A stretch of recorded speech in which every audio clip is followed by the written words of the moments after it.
তো ফাইনালি আমার মির্জা দেখা হয়ে গেল। দেখো, মির্জা যা শো টাইম পেয়েছিল তাতে আমার অফিসের সময়ের সাথে অ্যাডজাস্ট হচ্ছিল না, তাই মির্জা আমাকে সবার শেষে দেখতে হলো এবং আমি তো ছোট ইউটিউবার, আমাকে প্রিমিয়ারে থোড়ি ডাকবে।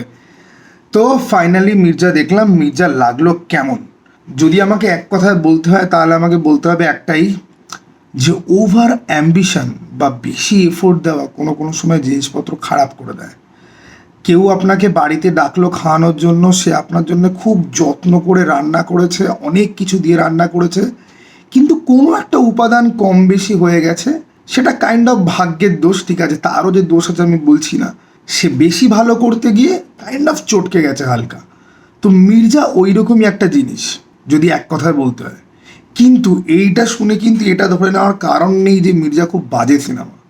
সিনেমাটা 10-এ 7 পাওয়ার মতো, 10-এ 7.5 পাওয়ার মতো। যদিও সিনেমাটার মধ্যে ইমেন্স পোটেনশিয়াল ছিল 9-9.5 পাওয়ার মতো, কিন্তু পোটেনশিয়াল থাকা সত্ত্বেও কিছু ভুলের কারণে মির্জা কিন্তু 10-এ 7 পাওয়ার মতো হয়ে থেকে যাবে। কেন, সেগুলো ডিটেলসে আলোচনা হবে। আগে পজিটিভ জিনিসগুলো বলে নিই, তারপর আস্তে আস্তে করে ওগুলোতে আসবো। পজিটিভ জিনিস হচ্ছে কি, একটা ভিশন, একটা গ্র্যান্ড ভিশন, একটা এফোর্ট, যে আমরা এরকম একটা গল্প বলবো যার মধ্যে মাল্টিপল চরিত্র থাকবে এবং আমরা হোমাজ দেব। সুমিত গাঙ্গুলির মতো পুরনো ভিলেনদেরকে জাস্ট একটা সিনে হলেও কিন্তু ইউজ করা হয়েছে। সেই সিনটার যদিও খুব একটা বেশি ইম্প্যাক্ট ছিল না, ঠিক আছে, কিন্তু তাও ইউজ করা হয়েছে।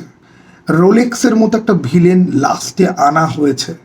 এই যে চেষ্টাগুলো, এই যে ভাবনাগুলো, এগুলো ফাইনালি এখানে হচ্ছে, এটা একটা বিশাল বড় ব্যাপার। ছবিটার লুক অ্যান্ড ফিল বেশ ভালো, বেশ ভালো মানে বেশ ভালো।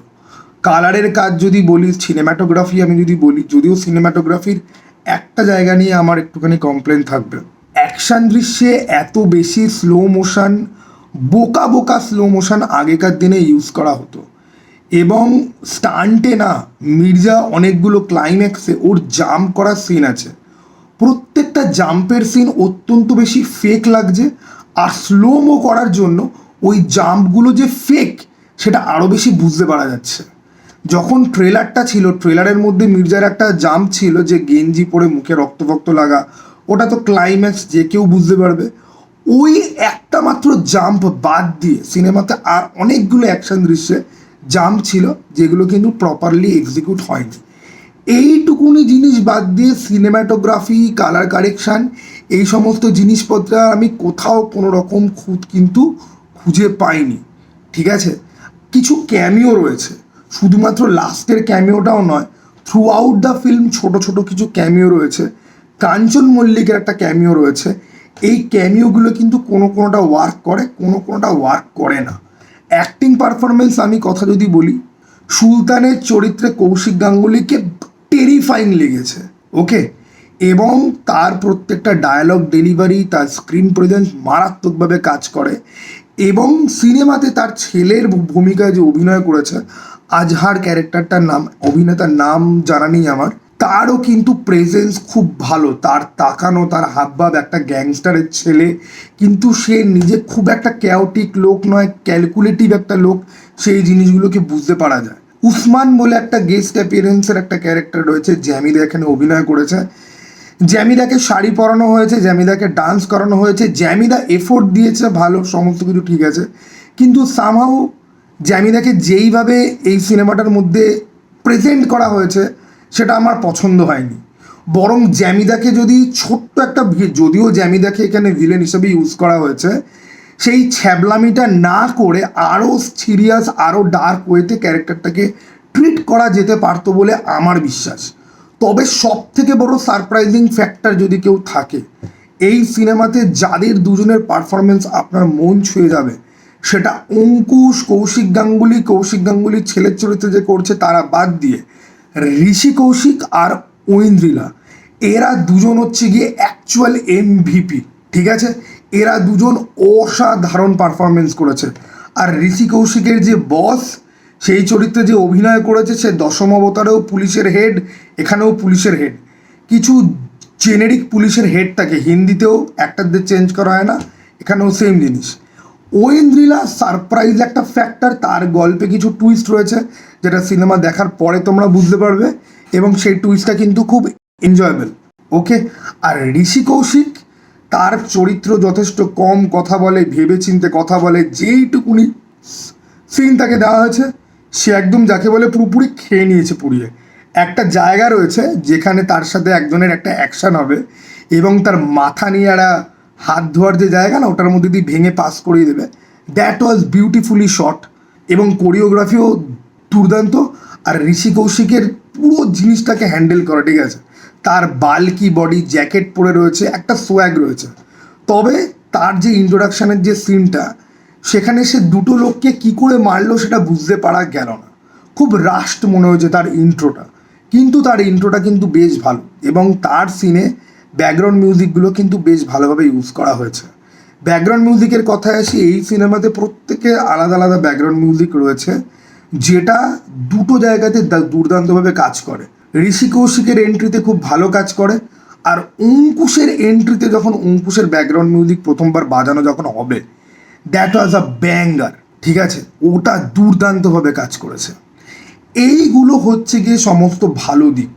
পয়সা খরচ হয়েছে, সিনেম্যাটোগ্রাফি হয়েছে, অ্যাকশানে আমি বললাম অ্যাকশান ভালো, কিন্তু অ্যাকশানে কিছু জায়গা রয়েছে, বিশেষ করে অঙ্কুশ জাম্প করছে, ওই জায়গাগুলো কিন্তু স্লোমো করার জন্য বোকা বোকা। বরং হ্যান্ড টু হ্যান্ড ফাইটের সময় যদি স্লোমো যদি ওরা করতো তাহলে কিন্তু ভালো দেখতে লাগতো। ঐন্দ্রিলার ফাইট কোরিওগ্রাফিও বেশ বেশ বেশ ভালো। তবে অ্যাকশান কিন্তু একটা 2 ঘন্টা 45 মিনিটের ফিল্মের অনুযায়ী, বা এটা যেই জনরের ফিল্ম সেই জনরের অনুযায়ী কিন্তু অ্যাকশানের পরিমাণ কিন্তু কম। যেটুকু আছে সেটুকু ভালো করার চেষ্টা হয়েছে, কিছু কিছু জায়গাতে ওয়ার্ক করে না। মানে 10টা অ্যাকশন সিনের মধ্যে, যদিও 10টা অ্যাকশন সিন নেই, আমি বলছি কথার কথা, অ্যাকশন সিনগুলোকে ওভারঅল 10-এর 7, 7.5, 8 দেওয়া যায়। ওই বোকা বোকা স্লো মোশনগুলো না যদি থাকতো তাহলে পুরোপুরি পারফেক্ট ছিল। এইবারে আসে হচ্ছে কি নেগেটিভ পয়েন্ট, আর এইখানে হচ্ছে কি সিনেমার গল্প। আপনি ইম্যাজিন করুন অগ্নিপথ, যেটা আমি আমার ট্রেলারে বলেছিলাম, অগ্নিপথ থেকে কাঞ্চা চীনা বাদ দিন, বিজয় দীনেনাথ চৌহানের গ্রাম, ঠিক আছে, আন্ডুয়া যে গ্রামটা ছিল, ওই গ্রাম আর কাঞ্চা চীনাকে বাদ দিন, বম্বেতে চলে আসুন। রফলালার ছেলে আর বিজয়, ঠিক আছে, এই তিনজনের যা গল্প ছিল, এই মির্জা সিনেমার প্লট অলমোস্ট এক্স্যাক্টলি তাই। কিন্তু ডিফারেন্স কোথায় রয়েছে? চরিত্রগুলোর এন্ট্রি আলাদা, চরিত্রগুলোর ব্যাকগ্রাউন্ড আলাদা। কেন অঙ্কুশ একটা মিস্টিরিয়াস ক্যারেক্টার, কেন অঙ্কুশ গ্যাংয়ে জয়েন করছে, আর গ্যাংয়ের লোকেদের সাথে, সুলতানের সাথে আর সুলতানের ছেলের সাথে তার কনফ্লিক্টটাই কি, সেইটা যখন আসে সেটা কিন্তু আবার পুরোপুরি আলাদা, সেটা কিন্তু অগ্নিপথের মতো নয়, ঠিক আছে। তো মূল যে প্লট, তার মানে অলমোস্ট হাফ হচ্ছে গিয়ে অগ্নিপথের ওই ছোট্ট পোর্শনটার মতো। এইবারে অঙ্কুশের ব্যাক স্টোরি যতটা পড়ে থাকে, ওইখানে যেটা হয়েছে যে ছড়িয়েটা মেন ওইখানে গেছে। আপনারা দেখবেন যত বড় বড় লার্জ স্কেল এই অ্যাকশন ফিল্ম হয়, যেখানে মানে একটা বিশাল বড় একটা হিরো, ঠিক আছে, সে কিছু করছে, কিন্তু সে কেন করছে পাবলিক বুঝতে পারছে, কিন্তু পাবলিক ওটা দেখতে পাচ্ছে না, ঠিক আছে। যখন হিরোর ব্যাক স্টোরিতে যায়, ওইটা হচ্ছে কি ওই ক্যাশ গ্র্যাব মোমেন্ট, যে পাবলিকের মন এবার পুরোপুরি জিতে নিয়ে বেরিয়ে আসবে। ওই ব্যাক স্টোরিটা, ওই ফ্ল্যাশব্যাক সিকোয়েন্স খুব ইম্পর্ট্যান্ট হয়। অঙ্কুশের যে ফ্ল্যাশব্যাক সিকোয়েন্স সেখানে বাচ্চা এলিমেন্ট ছিল, অঙ্কুশের জব না পাওয়ার অ্যাঙ্গেল ছিল, অঙ্কুশের বাবা মা নেই সেই অ্যাঙ্গেল ছিল, একজন পুলিশ অফিসার ওকে বড় করেছে এই অ্যাঙ্গেল ছিল। এই সমস্ত ইমোশনাল অ্যাঙ্গেল থাকা সত্ত্বেও জিনিসটার এক্সিকিউশন হয় না, একেবারেই খাপে খাপ জিনিসটা বসে না, ইমোশন ফ্লাই করে না। এবং অঙ্কুশ কী করে একটা সাধারণ ছেলে থেকে হঠাৎ করে গ্যাংস্টার হয়ে গেল, ঠিক আছে, সে এত মারামারি জেনে গেল, সে গ্যাংয়ের ব্যাপার স্যাপার জেনে গেল, সেই জিনিসটা একেবারেই ক্লিয়ার হয় না। অঙ্কুশ যেই পুলিশ অফিসারের আন্ডারে বড় হয়েছে, সে কি ওকে ট্রেনিং করেছে, এগুলো কখনো পরিষ্কার করে বলাই হয় না। তার জায়গায় আমরা পাতি চাউমিন বিক্রি নিয়ে পড়ে থাকি, যেটা ভালো হতে পারতো কিন্তু হয়নি। That does not work at all. হিরোর ব্যাক স্টোরি ফ্ল্যাশব্যাক সিন কাজ করে না, আর হিরো আর ভিলেনের যে কোর কনফ্লিক্ট, সেটা এত বেশি সেম যে কারুর মনে হবে এটা তো স্ক্যাম হয়ে গেল ভাই, এটা তো মোয়ে হয়ে গেল ভাই, তা বাদ দিয়ে প্রত্যেকটা ক্যারেক্টারের ডিজাইন থেকে শুরু করে একটা ইউনিভার্স, একটা গ্যাংস্টার ওয়ার্ল্ড, মাল্টিপল ক্যারেক্টার, সমস্ত কিছু ঠিকঠাক যাচ্ছিল, ঠিক আছে। তো মেন এইখানে এসে সিনেমাটা কোথাও গিয়ে নিজের ট্র্যাকটা হারিয়ে ফেলে। ওকে, আর একটা ছোট্ট কমপ্লেনের আমার জায়গা থাকবে, সেটা হচ্ছে গিয়ে সিনেমাটোগ্রাফিতে ক্যামেরার অ্যাঙ্গেল, ফোকাস, এই সমস্ত কিছুর না অ্যাকশান সিনের সময় একটা অন্যরকম গুরুত্ব থাকে। সেইটা আমি বাজেটারি রেস্ট্রিকশনের জন্য কি না আমি জানি না, বাইকে করে একজন যাচ্ছে, অঙ্কুশ জলের হোস পাইপ ঘুরিয়ে মারছে, ওই সিনগুলো খুব মাস্টারফুল। ইভেন কি কিছু ড্রোন শটও আছে, ঠিক আছে। একটা বাইক যাচ্ছে, দুখানা জায়গায় আমি ড্রোন শট দেখলাম, অনেক দূর থেকে ড্রোনটা উড়ে এলো, বাইকটা মাঝখান থেকে এলো বা বাইকের সাইড বরাবর গেল, ওই সিনগুলো অত ভালো ছিল। ওরকম সিন আরও কয়েকটা রাখা হলো না কেন? হ্যান্ড টু হ্যান্ড অ্যাকশানের সময় এরকম ধরনের সিন রাখা হলো না কেন? আর জাম্প, অঙ্কুশ যখন জাম্প করছে সেটাকে যদি নর্মাল স্পিড বা সেই স্পিড থেকে একটুখানি বাড়িয়ে ড্রোন দিয়ে ক্যাপচার করা যদি হতো, তাহলে একটা দানবীয় এফেক্ট আসতো, যেটা ওই স্লো মোশনের জন্য খুব ভেগ লাগে। অঙ্কুশ খুব বড় সড়ো চেহারার একটা লোক, জাম্পের মধ্যে কনভিকশন নেই, তাকে বোঝাই যাচ্ছে যে তাকে ওয়্যার দিয়ে অ্যাকচুয়ালি পুল করা হচ্ছে এক জায়গা থেকে আরেক জায়গা। তো এই জায়গাগুলো বোকা বোকা। তুমি হিরোকে একটা বন্দুক দিলে, বন্দুক ফায়ার করছে, কোনো লোক মরলো না, হিরো প্রপারলি ফায়ারও করলো না, বন্দুক ফেলে দিয়ে সে চেন ধরে লোকজনকে কিক করতে আরম্ভ করলো। এই জায়গাগুলো আরেকটুখানি দরকার ছিল। তবে আমার সব থেকে বেশি যেটা মনে হয়েছে, যে ডিরেক্টর না, সেই ডিরেক্টরের আমি জানি না, সুমিত সাইলের এর আগে আমি কোনো দেখিনি কাজ, বা কী কাজ আছে আমি জানিও না। দ্য প্রবলেম ইজ না, এরকম ধরনের সিনেমাকে আগে ডিরেক্টরকে না পুরো ভিজুয়ালাইজ করতে হয় নিজের মাথার মধ্যে, দেন স্টোরি বোর্ড তৈরি করতে হয়, দেন এবার ওর মাথা থেকে যতটা স্টোরি বোর্ডে বার করতে পেরেছে তার মধ্যে হয়তো 40% হয়তো এক্সিকিউট হয়তো হবে প্রপারলি। এইখানে না এডিটের প্রচুর সমস্যা রয়েছে। একটা সিনের পর আরেকটা সিন চলে আসছে, আরেকটা সিনের পর আরেকটা সিন চলে আসছে, কোনটার পর কোনটা কেন আসছে ক্লিয়ার নয়, ইনকনসিস্টেন্সি ভর্তি। স্ক্রিন প্লে তুমি ধরতেই পারবে না। এবার দেখো, এই যে তুমি ধরতে পারবে না, এটা কিন্তু আমি ভালো সেন্সে কিন্তু বলছি কিন্তু একেবারেই না। সিনেমাটা 2 ঘন্টা 45 মিনিটের, 1 ঘন্টা 20 মিনিটের মাথা থেকে সিনেমাটা না খেই হারিয়ে ফেলতে শুরু করে, যে এবার কি হচ্ছে না হচ্ছে, অ্যান্টিসিপেশন বিল্ড হচ্ছে না, দর্শক ইমপেশেন্ট হচ্ছে, কিছু কিছু জোকস ওয়ার্ক করে। আর এই যে অবস্থাটা, এটা নিয়ার অ্যাবাউট ওই 1 ঘন্টা 20 মিনিট 30 মিনিটের মাথা থেকে শুরু হয়ে 2 ঘন্টা 20-30 মিনিট মতো কিন্তু চলে। আবার সিনেমাটা গিয়ে টান হয় ক্লাইম্যাক্সে, ঠিক আছে, আবার সিনেমাটা ক্লাইম্যাক্সে গিয়ে টান হয়, মাঝখানে 30-40 মিনিট ওই ব্যাক স্টোরির জায়গাটা, আর ব্যাক স্টোরির সাথে প্রেজেন্টে কি চলছে, এই দুটো জায়গা ভাই, মানে তুমি দেখবে তো, মানে ওই সময়টা লিটারালি বলছি কারোর ঘুমও পেয়ে যেতে পারে। ওই জায়গাটার পেসিংয়ের গণ্ডগোল রয়েছে, ওই জায়গাটাতে কি দেখাতে চেয়েছিল সেটার গণ্ডগোল রয়েছে, এবং ওই জায়গাটা স্ক্রিপ্ট একেবারেই ভালো না, সাজাতেই পারেনি। যদি স্ক্রিপ্টে গণ্ডগোলও যদি থাকতো, ডিরেক্টর এডিটার শুটিংয়ের পর এডিটার অ্যাটলিস্ট ডিরেক্টরের সাথে ডিসকাস করে জিনিসটাকে কিন্তু অন্যরকম করতে পারতো, ঠিক আছে। ওই জায়গাটা একেবারেই ওয়ার্ক করে না প্রপারলি। ওকে, তো এই ছিল হচ্ছে গিয়ে বক্তব্য। এবার সিনেমার গল্পটার যে রাইটার অর্ণব ভৌমিক, আমি ওনার একটা ফেসবুক পোস্ট দেখছিলাম, উনি সব থেকে লম্বা সময় ধরে উনি স্ক্রিপ্ট লিখেছেন, উনি অনেক সিনেমার স্ক্রিপ্ট লিখেছেন, ওনার অনেক ভালো ভালো কাজও আছে।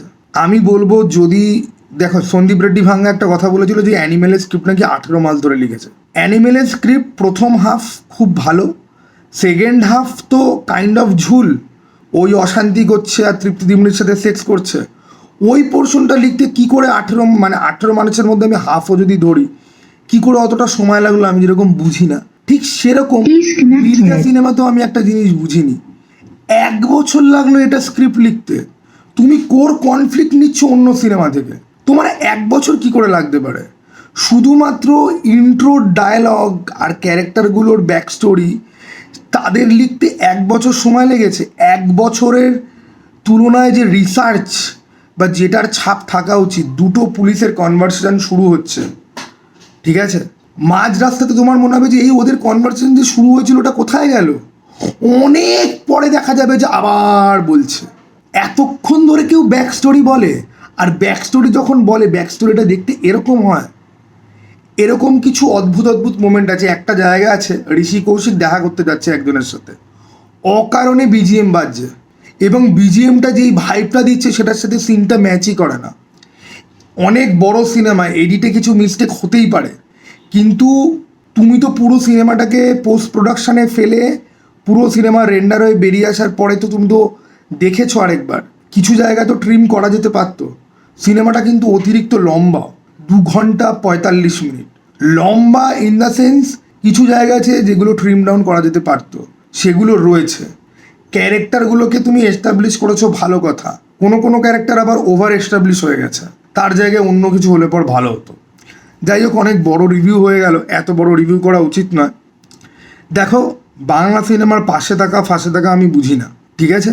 দুনিয়াতে তুমি ভালো কাজ করলে তোমার পাশে এসে লোকজন অবশ্যই দাঁড়াবে, এটা অঙ্কুশও বিশ্বাস করে, তার অনেক ইন্টারভিউতে এটা খুব ক্লিয়ার। আমি সিনেমাটাকে সলিড 10-এ 7 বা 7.5 আমি দিতেই পারি, ঠিক আছে? সব থেকে বড়ো কথা হচ্ছে গিয়ে যে এই যে সিনেমাটা তোমরা যদি এটা হলে গিয়ে না যদি দেখো, তাহলে কিন্তু আর মরা কান্না কাঁদতে পারবে না যে আসে না এরকম ধরনের সিনেমা। আমাকে যদি বলা হয় পাড়িয়া, মির্জা, সেন্টিমেন্টাল, হুব্বা, আমি কিন্তু পাড়িয়ার পরেই এই সিনেমাটাকে রাখবো। সেন্টিমেন্টাল একদম তলায় থাকবে, হুব্বাও যথেষ্ট তলাতেই থাকবে। ভালো লাগেনি, ওই সিনেমাগুলো ভালো ছিল না ওগুলোর। হুব্বা আমি সেদিনকে মনে করার চেষ্টা করছিলাম, আমার আর গল্প মনেই পড়ছিল না, ঠিক আছে, যে কি ছিল কি না হয়েছিল। দ্য থিং ইজ, পাড়িয়ার পরে মির্জা কিন্তু এই বছরের একটা ভালো প্রচেষ্টা, ভালো সিনেমা। আর স্বপন কুমার, ওটাকে আমি আলাদা রাখছি। এই সিনেমাগুলো আমি এই বছরের শুরুতে যখন ভিডিও বানিয়েছিলাম, সবার জানার কথা যে এই সিনেমাগুলো নিয়ে পার্সোনাল লেভেলে আমি খুব এক্সাইটেড ছিলাম। মির্জা আমার এক্সপেকটেশন পুরো ফুলফিল না করতে পারলে পরেও অনেকটা ফুলফিল করেছে। তবে অঙ্কুশের ক্যারেক্টার নিয়ে আমার কথা বলাই হলো না, আমি আদার জিনিস নিয়ে কথাবার্তা বললাম।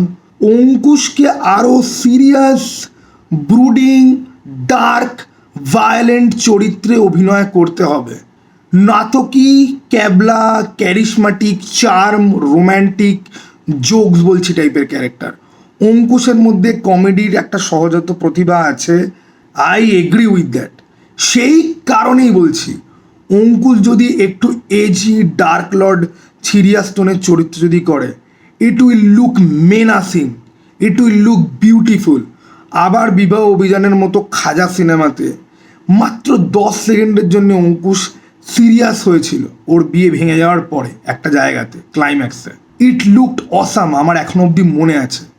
অঙ্কুশ যদি একটু সিরিয়াস ধরনের চরিত্র পোর্ট্রে যদি করে, হি ক্যান ডু ওয়ান্ডার্স। সেই জন্য আমি বলবো যে এই যে হিরোটা, যাকে রকি ভাইয়ের মতো দেখতে, রাইসের মতো একটা ভাইব আছে, ক্যারেক্টারগুলোকে আরেকটু এজি, ডার্ক করো। কমার্শিয়াল পট বয়লার বানাতে হবে বলে বাকি সমস্ত কমার্শিয়াল পট বয়লারের মতোই পট বয়লার যে বানাতে হবে তার কিন্তু কোনো গ্যারান্টি নেই। You can do your own thing which will look more cool. আর প্লিজ স্ক্রিপ্ট আর ভিশন আরও ক্লিয়ার করো। ওভার অ্যাম্বিশান, আমি বড় কিছু দেখাবো করতে গিয়ে কোথাও গিয়ে সিনেমাটা কিন্তু মার খেয়ে যায়। সিনেমাটা যদি আর একটু ছোটো হতো, আর একটু যদি স্পিড থাকতো, তাহলে সিনেমাটা অনেক বেশি এনজয়েবল হতো। এত বড় রিভিউ করা উচিত না, যাই হোক আমি করলাম। অনেকে ডিটেলসে শুনতে চেয়েছিল, তাই আমি করলাম। চলো টাটা ভাই, আবার যেন দেখা পাই।